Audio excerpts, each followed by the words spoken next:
हाँ, जिसको हम लोग डिस्कस कर रहे थे कि थ्रेड्स जो है, थ्रेड को अगर हम लोग उसको स्लीप से, तो स्लीप अगर होगा तो कुछ टाइम हम लोग मेंशन कर देंगे।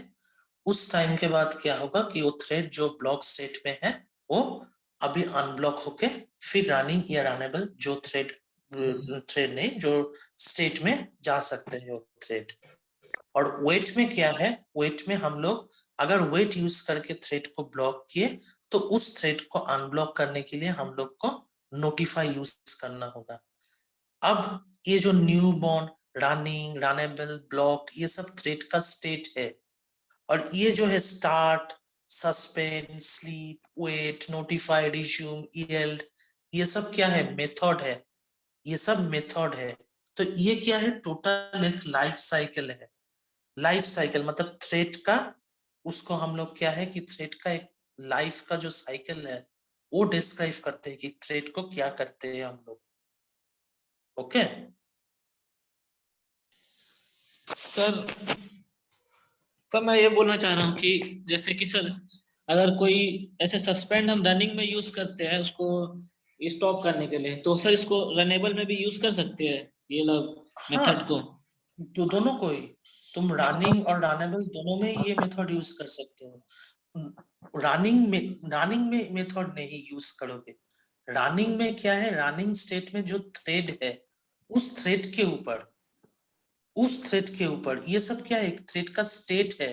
रनिंग एक स्टेट है, न्यूबॉर्न एक स्टेट है, रनेबल एक स्टेट है। और थ्रेड क्या है, थ्रेड ये सब स्टेट में जाते हैं। ठीक है, ये समझो कि थ्रेड जो है, थ्रेड ये सब स्टेट में जाते हैं।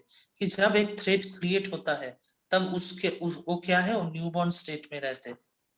उसके बाद क्या है कि स्टार्ट मेथड कॉल करने के बाद वो थ्रेड रनिंग या रनेबल ये स्टेट में जाते हैं।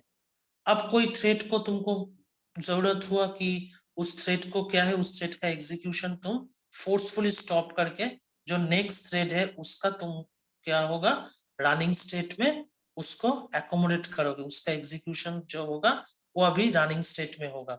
तब क्या है, जो थ्रेड रनिंग स्टेट में था उसको यील्ड मेथड कॉल करके तुम फोर्सफुली क्या किए, उस थ्रेड को वेट करा दिए। तो जब भी वेट कराओगे तब वो क्या होगा, रनेबल स्टेट में चला जाएगा। अब अगर कोई थ्रेड रनिंग स्टेट में है या रनेबल स्टेट में है, उसको तुम क्या है, डायरेक्टली ब्लॉक करने चाहते हो, डायरेक्टली उस थ्रेड को ब्लॉक करने चाहते हो कि एज ए यूजर तुम चाहते हो कि वो थ्रेड उसका एग्जीक्यूशन ना हो। हम जितने देर तक उसको ब्लॉक करके रखेंगे उतने देर तक वो थ्रेड ब्लॉक में ही रहेगा। जब हमको मन करेगा उस थ्रेड को हम तब रनिंग या रनेबल कंडीशन में, स्टेट में या कंडीशन में उसको लाएंगे। तब क्या होगा, तब ये सब मेथड कॉल करके उसको ब्लॉक करेंगे और उसका को रिलेटेड जो मेथड है उसको यूज करके फिर अनब्लॉक करेंगे। ठीक है, यस। तो ये हम लोगों का थ्रेड का स्टेट है। और एक स्टेट जो है वो है डेड स्टेट। डेड स्टेट, जब मेरा थ्रेड का सब काम हो गया तो उसके बाद क्या है, जब थ्रेड का सब काम हो जाते हैं तो हम लोग क्या करते हैं, हम लोग थ्रेड को स्टॉप कर देते हैं। तो हम लोग क्या है, स्टॉप मेथड को कॉल करके उस थ्रेड को क्या है, उस थ्रेड को डेड स्टेट में भेज देते हैं। डेड स्टेट मींस हम लोग का थ्रेड जो है उस थ्रेड का सब काम हो गया। अब सब काम होने के बाद उस थ्रेड को क्या है, हम लोग डायरेक्टली डेड स्टेट में ले जाते हैं। डेड स्टेट मींस हम लोग उस थ्रेड को किल कर देते हैं। हम लोग का काम खत्म हो गया तो काम खत्म होने के बाद हम लोग स्टॉप मेथड जो है, स्टॉप मेथड कॉल करके उस थ्रेड को डेड स्टेट में लाते हैं। डेड स्टेट मींस कि हम लोग का थ्रेड जो है वो किल्ड हो गया। The thread is killed. So this is the life cycle, the total life cycle of a thread. ये थ्रेड का टोटल लाइफ साइकिल है। तो अभी जो है हम लोग देखेंगे ये सब स्टेट्स जो है, ये सब मेथड्स जो है, ये मेथड्स कैसे काम करते हैं उसका हम लोग अभी देखेंगे कि start method, then stop method, ये सब कैसे हम लोग का काम करते हैं। तो सर नेक्स्ट, न्यू बॉर्न से डायरेक्ट डेड में कैसे चला गया सर?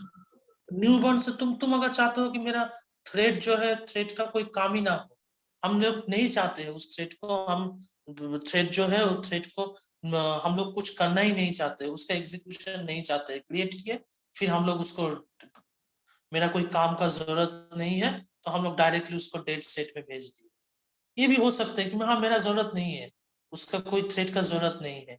हर स्टेट से हम लोग का ऐसे स्टेट में जो था, मानो कि ये जो न्यूबॉर्न स्टेट हम लोग उसमें जो थ्रेड हुआ था, उसके बाद मेरा मानो कि मेरा कोई जरूरत नहीं है, उस थ्रेड को लेके मेरा कोई काम ही नहीं है, तो हम लोग क्या करेंगे, उस थ्रेड को रख के तो कोई फायदा नहीं, उसको स्टॉप मेथड कॉल करके उस थ्रेड को डेट कर दिए।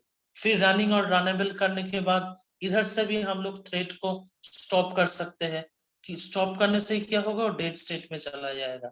और ब्लॉक स्टेट से भी डायरेक्ट कोई थ्रेड को, कि मानो मेरा आया कि ब्लॉक स्टेट में जो थ्रेड को भेजे थे, कि मेरा हम सोचे थे कि उसके बाद ये थ्रेड का कोई काम आएगा तो उसको हम अनब्लॉक करेंगे, मगर देखा कि वो थ्रेड का कोई काम का जरूरत का ही नहीं है, तो हम क्या करेंगे, उस थ्रेड को डेड स्टेट में भेज देंगे। फिर डेड स्टेट में क्या है कि मेरा कोई ये नहीं है, कि हम नहीं चाहते, इसका कोई काम नहीं है, तो हम लोग डायरेक्टली क्या करेंगे, स्टॉप मेथड कॉल करके उसको डेट करा देंगे।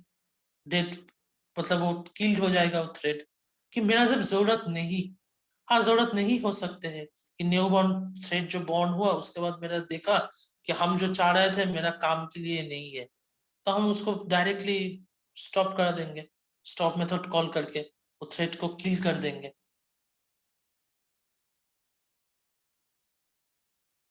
ठीक है।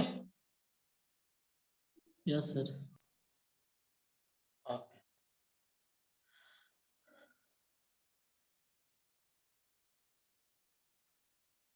so now we will see first the thread creation. The thread creation, that what we see that from newborn state, if we call the even from the newborn state we call the start method, then the thread will go to the running or runnable state. This is we have seen in the life cycle. Now that is what, that is the thread creation. So that is what the thread, when a thread will be created, then that time it will be in the newborn state. Now if we want to execute that thread, if we want to execute that thread, then we will call the start method, and when the start method will be called, the thread will go to directly into the running state or runnable state. This is we have seen in the life cycle. Now basically what is our first time in it, if we didn't use any thread also, there is one thread in our program, it is present.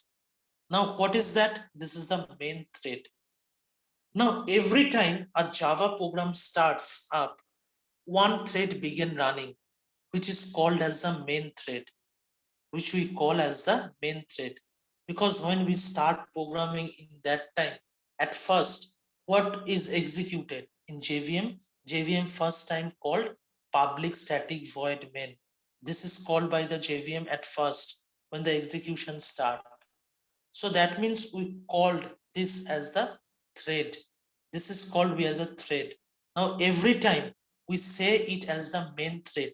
So every time a Java program starts up, one thread begins running. One thread will start running. That is the main thread. And we call this as the main thread of the program, because it is one which will be executed when our program begins. Because main is what, main will start its execution first. So that's why this we call as the main thread. This we call as the main thread. So when we execute the main method of our program, when we execute main method of our program, a thread will be created and started running. This is we call the main thread. So when we will, main method will be executed in our program, a thread will be created. When this main will start, JVM will calls the main method, and when this main method will execute, then in our program a thread will be created and it will start running. This is we called as the main thread. And thread creation is what? Thread creation in Java is done using two ways. One is implement runnable interface. Another one is extending the thread class. These are the two ways. These are the two ways we can done thread creation in Java. One is extending the predefined thread class. That is, thread class is previously defined. This thread class is already present. So one is extending that predefined thread class, and another one is implementing the predefined runnable interface. So this runnable and thread both are predefined in Java. One is interface, so that means we have to implement, and class, so that means we have to extend. So in this two way, implement runnable interface and extending the thread class. In both this way, a thread creation in Java can be done. So then when we will use the extending thread class and when we will use implement runnable interface. Now, let's say we will use like that through class. We know that interface, when we will do interface use, because in inheritance concept we have seen that we cannot do multiple inheritance in Java, and it cannot be done using the inheritance concept. So that means what? When we have to use the runnable interface, we have to use the runnable interface when we have to use the multiple inheritance concept. Now, how it can be done? Now, example, you see, when we are extending the thread class, when we are extending the predefined thread class. So how we write that? First, we will write, let's say this is the example, class, then our thread class, this is T1 is what? This is our thread class. That means the user defined thread class extends predefined thread class. That is how we will write when the extend we have to require to extend the thread class. In that time, how we will write?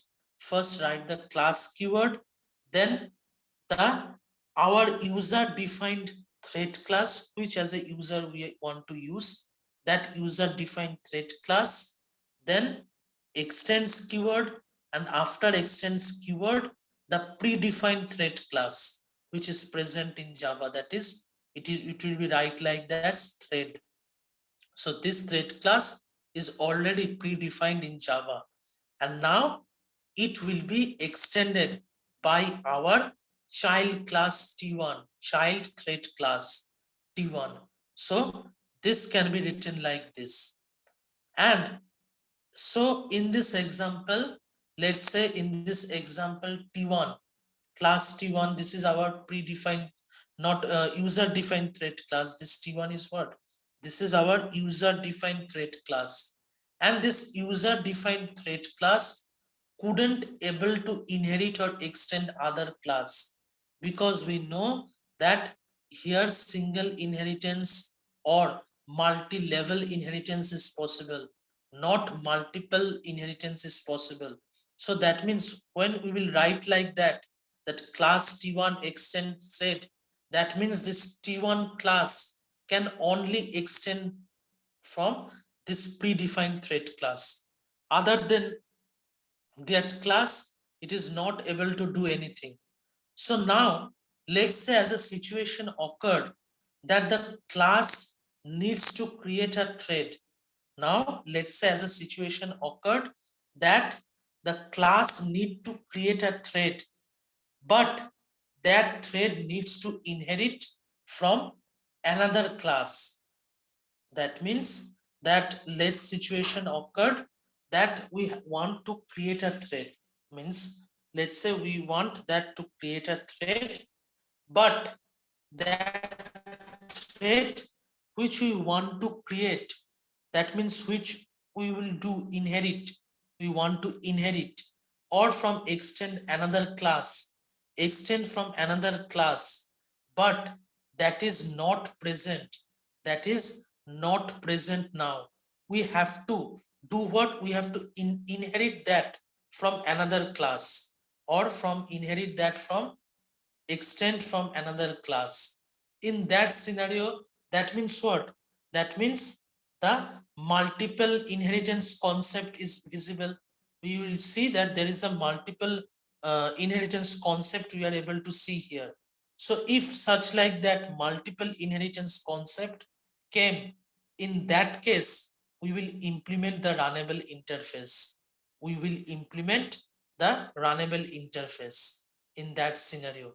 So how we will write like that? We will write that class T1 implements runnable. Like this we will write. So if that is the scenario, that when we will extend the thread class and when we will implement runnable interface. Extending runnable interface is what?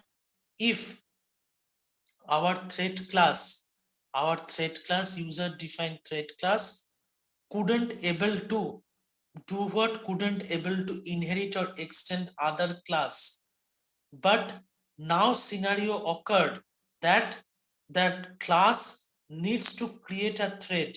Let's say that class needs to create a thread, and that thread needs to inherit from other class or extend from other class.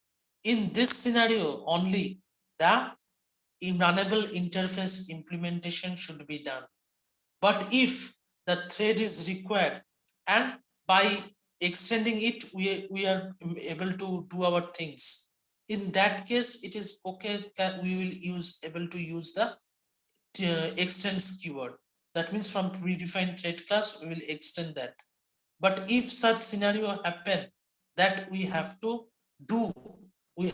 create a thread, but that thread needs to extend or inherit from another class, in that scenario the multiple inheritance concept is present, and multiple inheritance concept means what?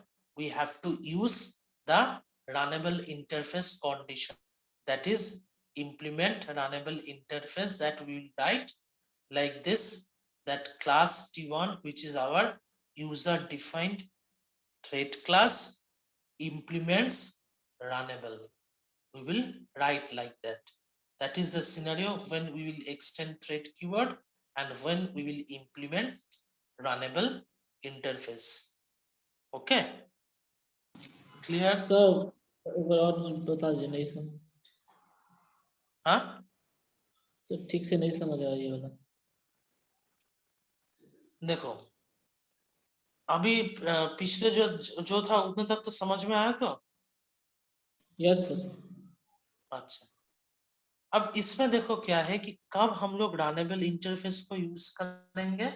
अब thread creation में क्या है, thread जो है हम लोग अगर thread creation देखें तो हम लोग का प्रोग्राम में एक बेसिक थ्रेड ऑलवेज है, एक बेसिक थ्रेड हम लोग का प्रोग्राम में ऑलवेज है। वो थ्रेड क्या है? हम लोग का मेन थ्रेड। क्योंकि हम लोग जब भी पब्लिक स्टैटिक वॉइड में जेवीएम जो है, जब भी पब्लिक स्टैटिक वॉइड में जो है उसको एग्जीक्यूट करते हैं तो ऑटोमेटिकली मेरा एक थ्रेड क्रिएट होता है और वो थ्रेड का नाम मेरा क्या है? Main thread. ये ऑलवेज होता है, ये ऑलवेज, क्योंकि तुम्हारा प्रोग्राम जो है, प्रोग्राम के एग्जीक्यूशन फर्स्ट मेन से स्टार्ट होता है, मेन से ही प्रोग्राम का एग्जीक्यूशन स्टार्ट होगा। तो जब मेन का एग्जीक्यूशन होगा उसी टाइम क्या है, उसी टाइम तुम्हारा मेन थ्रेड का क्रिएशन होगा और उसका एग्जीक्यूशन होगा। तो हम लोग ये ऑलवेज जानते हैं कि अगर कोई थ्रेड मेरा प्रोग्राम में है या नहीं है, मुझे कुछ देखना ही नहीं है, मगर एक थ्रेड ऑलवेज रन करेगा। वो थ्रेड का नाम क्या है? Main thread. क्योंकि मेन का एग्जीक्यूशन ऑलवेज होगा तो एग्जीक्यूशन होने से ही क्या है? थ्रेड क्रिएट होगा और उस थ्रेड का नाम होगा मेन थ्रेड। अब ये जो थ्रेड क्रिएशन जो है, ये थ्रेड क्रिएशन दो टाइप से होता है। एक होता है कि हम लोग अगर प्रीडिफाइंड थ्रेड क्लास को एक्सटेंड करके कर सकते हैं, या रनएबल इंटरफेस जो है उसको इंप्लीमेंट करके कर सकते हैं। ये दो टाइप से क्या है, हम लोग एक थ्रेड को, थ्रेड क्रिएशन जो है, थ्रेड क्रिएशन करना वो जावा में हम लोग कर सकते हैं। एक है कि रनएबल इंटरफेस जो है अब इंटरफेस है तो मतलब क्या है, मुझे इंप्लीमेंट करना होगा। और क्लास है तो क्लास मीन्स व्हाट, हम लोगों को उसको एक्सटेंड करना होता है। तो इसीलिए क्या है, दो टाइप जो है, एक है कि हम लोग थ्रेड क्लास को एक्सटेंड करके कर सकते हैं, एक है हम लोग रनेबल इंटरफेस को इंप्लीमेंट करके कर सकते हैं। तब अब क्वेश्चन आते हैं कि कब हम लोग थ्रेड क्लास को एक्सटेंड करके करेंगे, कब हम लोग रनेबल इंटरफेस को इंप्लीमेंट करके करेंगे। देखो मेरा डायरेक्ट अगर कोई जरूरत हुआ, डायरेक्टली कुछ जरूरत हुआ कि हम लोग उस मेथड जो है, उस मेथड को हम लोग यूज करने चाहते हैं और हम लोग का एक सिंपल इनहेरिटेंस कॉन्सेप्ट जो है वो है, तो हम लोग क्या है, डायरेक्टली जो है हम लोग का जो थ्रेड क्लास हम क्रिएट किए, उस थ्रेड क्लास में कुछ हम लोग का जरूरत है, कुछ मेथड्स का जरूरत है, वो मेथड्स क्या होगा, वो प्रीडिफाइंड थ्रेड क्लास में प्रेजेंट होगा। तो उसको क्या है, उस मेथड को हम लोग को यूज करने के लिए वो जो प्रीडिफाइंड थ्रेड क्लास है उसको एक्सटेंड करेंगे डायरेक्टली, इसमें कोई दिक्कत नहीं है। बट हम लोग रनेबल इंटरफेस को कब यूज करेंगे, देखो हम लोग जो user defined thread class create किए, वो क्या है कि हम लोग का जो यूजर डिफाइंड थ्रेड क्लास हम क्रिएट किए, मानो कि T1 नाम दिए हम T1, वो क्या है कि इनहेरिट और एक्सटेंड अदर क्लास से नहीं कर पा रहे। मतलब क्या है कि ऐसे सिचुएशन मानो ऑकर्ड हुआ कि जो क्लास, जो हम लोगों का यूजर डिफाइंड थ्रेड क्लास है, उस थ्रेड क्लास को एक थ्रेड क्रिएट करने का जरूरत हुआ, मगर वो जो थ्रेड है, वो जो थ्रेड जो है हम लोग के पास, उस थ्रेड को क्रिएट करने के लिए हम लोग को दूसरे कोई क्लास से इनहेरिट और एक्सटेंड करना पड़ेगा। यही डिफरेंस है कि हम इधर क्या है, डायरेक्टली थ्रेड क्रिएट कर पा रहे हैं, थ्रेड क्लास को एक्सटेंड करके हम लोग क्या है, उसको हम लोग को प्रोग्राम में यूज कर लिए और हम लोग उसको क्रिएट कर लिए। मगर ऐसे टाइम में जरूरत हुआ मुझे कि मानो कि मेरा थ्रेड क्रिएट करना है, मगर जो थ्रेड मेरा क्रिएट करेंगे हम, वो थ्रेड जो है उसका क्रिएशन नहीं हो पा रहा है, क्योंकि उसको क्या है, कोई दूसरे क्लास से इनहेरिट करना पड़ेगा, तभी क्या है हम लोग थ्रेड क्रिएट कर पाएंगे। ऐसे सिचुएशन जब ऑकर्ड होगा, तब हम लोग रनेबल इंटरफेस को यूज करेंगे। इधर क्या है, हम लोग डायरेक्टली कर सकते थे कि थ्रेड क्लास को एक्सटेंड करके हम लोग डायरेक्टली कर दे पा रहे थे, मगर सिचुएशन जो ऑकर्ड हुआ कि हम लोग अभी थ्रेड जो हम लोग का क्लास में वो नहीं कर पा रहा है, क्योंकि वो थ्रेड क्रिएट करने के लिए मेरा दूसरा कोई थ्रेड, जो दूसरा कोई क्लास है, उसको एक्सटेंड करने पड़ेंगे। तब क्या होगा, तब हम लोग मल्टीपल इनहेरिटेंस का कॉन्सेप्ट पढ़ रहा है, तो मल्टीपल का इनहेरिटेंस कॉन्सेप्ट जब भी आएगा, तो उसका मतलब क्या है, उस सिचुएशन और सिनेरियो जब भी ऑकर्ड होगा, तो हम लोग को इंटरफेस यूज करना होगा, क्योंकि हम लोग जानते हैं कि इंटरफेस ही एकमात्र चीज है जिससे हम लोग जावा में मल्टीपल इनहेरिटेंस को सपोर्ट करा सकते हैं। तो ये क्या है कि हम लोग जो थ्रेड क्रिएट करने चाहते हैं, वो थ्रेड का क्रिएशन नहीं हो रहा है, क्योंकि उस थ्रेड का क्रिएशन करने के लिए मेरा दूसरा कोई थ्रेड को या दूसरा कोई क्लास जो है उसको एक्सटेंड करना पड़ेगा, तभी क्या है हम लोग थ्रेड क्रिएट कर पाएंगे, नहीं तो नहीं। तो इसके वजह से क्या है, इसके मतलब कि उसको इंटरफेस कोई एक इम्प्लीमेंट करना पड़ेगा। तो इम्प्लीमेंट करना इंटरफेस को मतलब हम लोग इधर उसको यूज करते हैं रनेबल इंटरफेस, ये भी क्या है, प्रीडिफाइंड इंटरफेस है। तो इसको हम लोग क्या है, रनेबल इंटरफेस जो है उसको यूज करते हैं। तो ये कंडीशन का डिफरेंस है। उधर क्या है, हम लोग थ्रेड क्लास को यूज करके डायरेक्टली थ्रेड थ्रेड क्लास को एक्सटेंड करके, थ्रेड क्लास जो है उसको एक्सटेंड करके हम लोग डायरेक्टली थ्रेड को क्रिएट कर पाए, मेरा कोई प्रॉब्लम नहीं हुआ। मगर ऐसे सिचुएशन भी तो आ सकते हैं कि हम लोग थ्रेड क्लास जो थ्रेड को क्रिएट करने चाहते हैं, वो थ्रेड को क्रिएट करने के लिए मेरा दूसरा कोई क्लास का हेल्प लगेगा। तो उस टाइम में हम क्या करेंगे, उस टाइम में उस क्लास को मेरा एक्सटेंड करना होगा। तो उस क्लास को अगर एक्सटेंड करेंगे तो मतलब क्या है, हम लोग लिखेंगे क्लास T1 एक्सटेंड्स थ्रेड, और मानो कि मेरा ABC जो क्लास है उसका जरूरत हुआ, तो हम लोग ऐसे लिखेंगे class T1 x tends thread x tends ABC, ऐसे नहीं होता है। तो मल्टीपल इनहेरिटेंस का कॉन्सेप्ट हो गया, ये तो नहीं पॉसिबल है ना। तो इसलिए क्या है, जावा में ऑलरेडी एक इंटरफेस ऐसे दिया हुआ है जो रनेबल इंटरफेस, जो ऐसे सिनेरियो में हम लोग यूज करते हैं। तब हम लोग क्या करेंगे, उस रनेबल इंटरफेस को इम्प्लीमेंट करेंगे। उस रनेबल इंटरफेस जो है उसको डायरेक्टली हम लोग इम्प्लीमेंट करेंगे। ओके, समझ में आया? Yes sir. यही डिफरेंस है, ठीक है। बहुत मतलब थोड़ा कॉन्सेप्चुअल जगह है, तो कहीं जगह में कभी क्वेश्चंस आएगा तो पूछना ऑलवेज। एक बहुत कॉन्सेप्चुअल जगह है दोनों जगह। अभी फर्स्ट हम लोग देखते हैं कि थ्रेड क्रिएशन का कैसे होते हैं थ्रेड क्लास को एक्सटेंड करके। कि दो टाइप हम देखें, कि एक थ्रेड क्लास को एक्सटेंड करके और एक है कि हम लोग रनेबल इंटरफेस जो है, रनेबल इंटरफेस को यूज करके। तो फर्स्ट हम लोग क्या है, थ्रेड क्लास जो है उसको एक्सटेंड करके कैसे करते हैं हम लोग देखेंगे। तो फर्स्ट देखो हम लोग क्या है, क्लास कीवर्ड यूज किए, देन T2। T2 क्या है कि हम लोगों का जो यूजर डिफाइंड थ्रेड क्लास है, T2 is our user defined thread class. It extends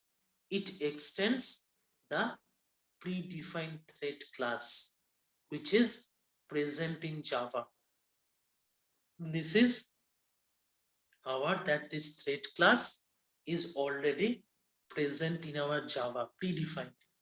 So this predefined thread class we are extending in our user defined thread class.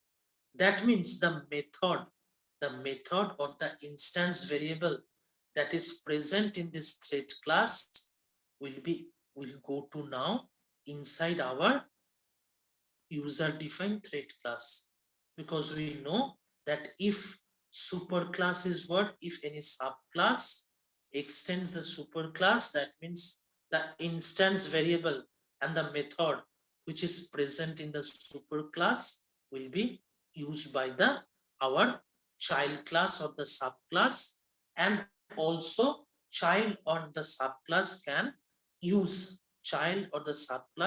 can use its own unique method also here. So here we are mainly that it is extending the predefined thread class. Inside it we are writing public void run. This method is what? Public void run. Now where this method reside? That method reside in the predefined thread class. So inside this predefined thread class, this public void run method is present. And we know another concept is what? If there is a method that is present in the parent class, we will do what? Inside the child class, we override that method. And here we are doing what? This method is override. This method we are doing the overriding in our thread class. Now our thread class is what? This is now the child thread class, and this is what? This is the super thread class. So that means when it is extending, we have the ability that we can override that method, override the method that is present in the predefined thread class. This is the concept in the inheritance we have seen in the method overriding concept, that if a method that is present in the parent class, and we will do what? We will override that method in our child class. तो ये भी क्या है, हम लोग उस methods जो है थ्रेड क्लास के अंदर, ये पब्लिक वॉइड रन मेथड मेरा प्रेजेंट है, उस मेथड को क्या है, उस मेथड को हम लोग ओवरराइट कर रहा है, ओवरराइट।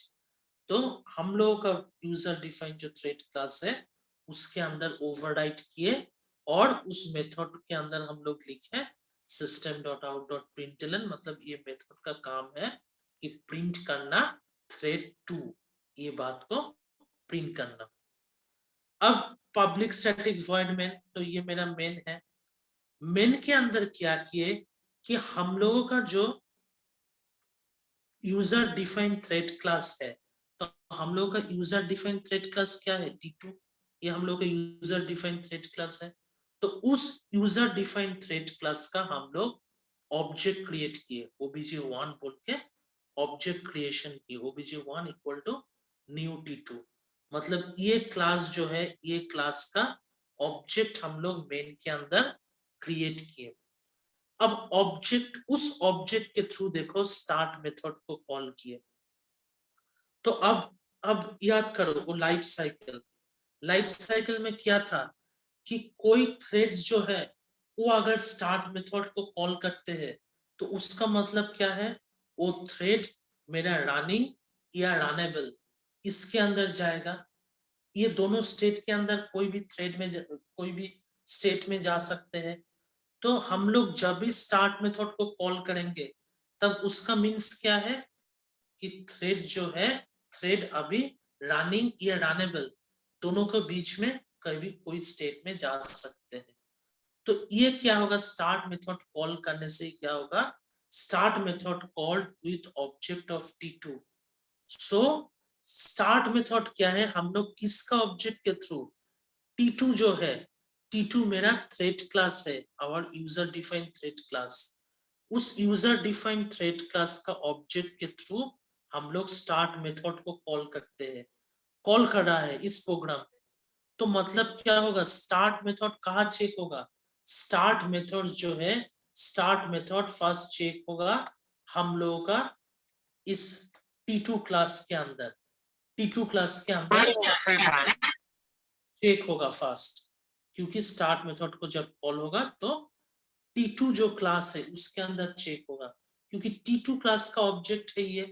तो उस ऑब्जेक्ट के थ्रू स्टार्ट मेथड कॉल करने से क्या होगा, हम लोग का T2 क्लास में उसको चेक होगा कि स्टार्ट मेथड प्रेजेंट है क्या नहीं। अब देखो T2 जो क्लास है उसके अंदर स्टार्ट मेथड प्रेजेंट नहीं है, मतलब T2 क्लास के अंदर मेथड डेफिनेशन नहीं है।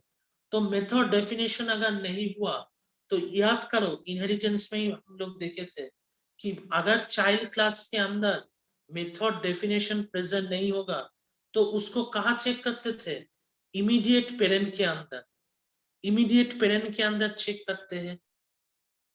अब T2 जो क्लास है, T2 क्लास का इमीडिएट पेरेंट सब क्लास कौन सा है, ये प्रीडिफाइंड थ्रेड क्लास है। तो ये प्रीडिफाइंड थ्रेड क्लास के अंदर, ये प्रीडिफाइंड थ्रेड क्लास जो है इसके अंदर हम लोग चेक करेंगे स्टार्ट मेथड है क्या नहीं। तो मेथड डेफिनेशन कहाँ है, method definition predefined thread class के अंदर चेक होगा, प्रीडिफाइंड जो थ्रेड क्लास है उसके अंदर चेक होगा।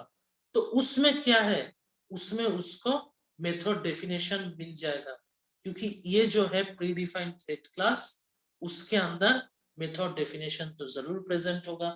तो मेथड डेफिनेशन जब भी प्रेजेंट हुआ तो मतलब उसको मिल गया।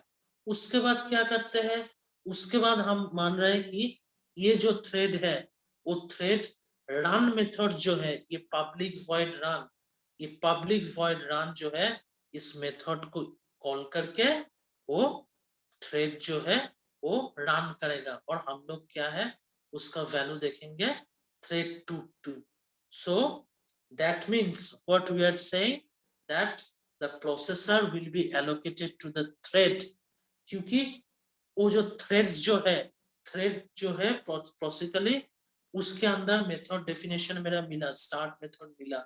तो जब भी स्टार्ट मेथड मिल गया तो ये स्टार्ट मेथड क्या करेगा, ऑटोमेटिकली रन मेथड को कॉल कर देगा, और ऑटोमेटिकली अगर रन मेथड कॉल कर दिया तो प्रोग्राम जो है, प्रोग्राम का एग्जीक्यूशन स्टार्ट हो जाएगा। तो ये है total process of extending the thread class. ठीक है,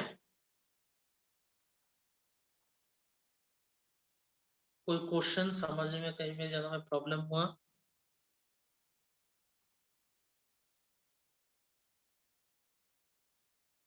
एनी क्वेश्चन? अजय, मंगलम, नीरज,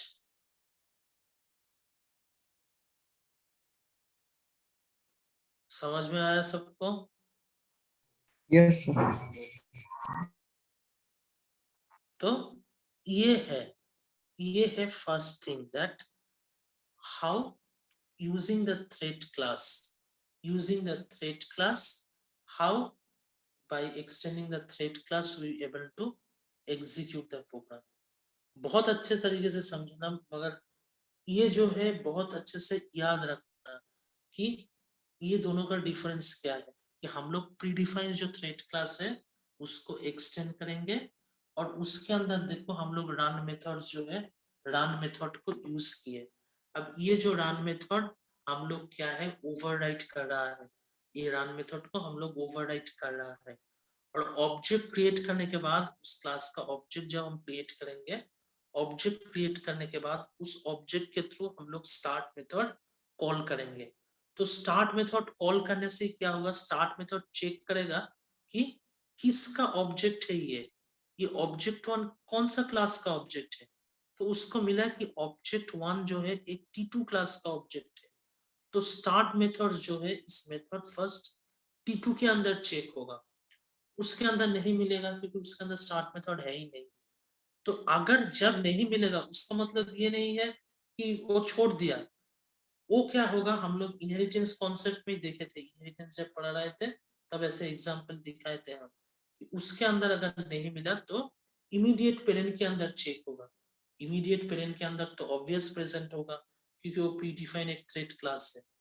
उसके अंदर जब मिल गया मेथड डेफिनेशन, तो स्टार्ट मेथड जो है, स्टार्ट मेथड ऑटोमेटिकली ये रन मेथड को कॉल कर देगा, क्योंकि हम लोग जानते हैं स्टार्ट मेथड से हम लोग रनिंग और रनेबल ये स्टेट में जा सकते हैं।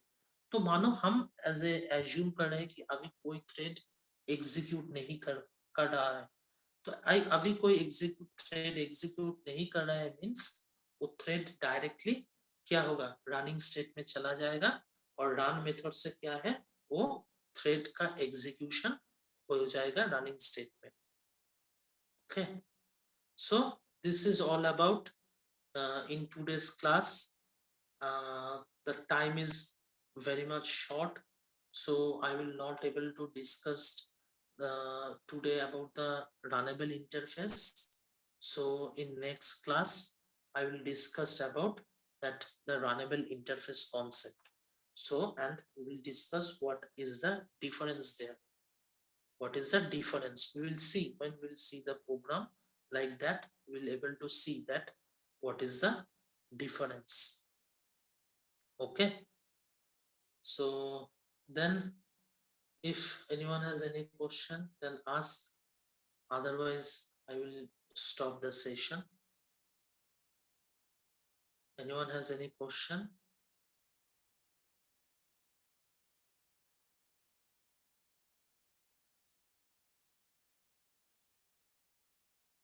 So okay, then thank you everyone.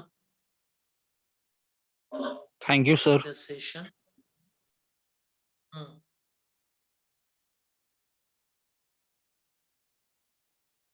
Okay, so this is all about. I am ending the session.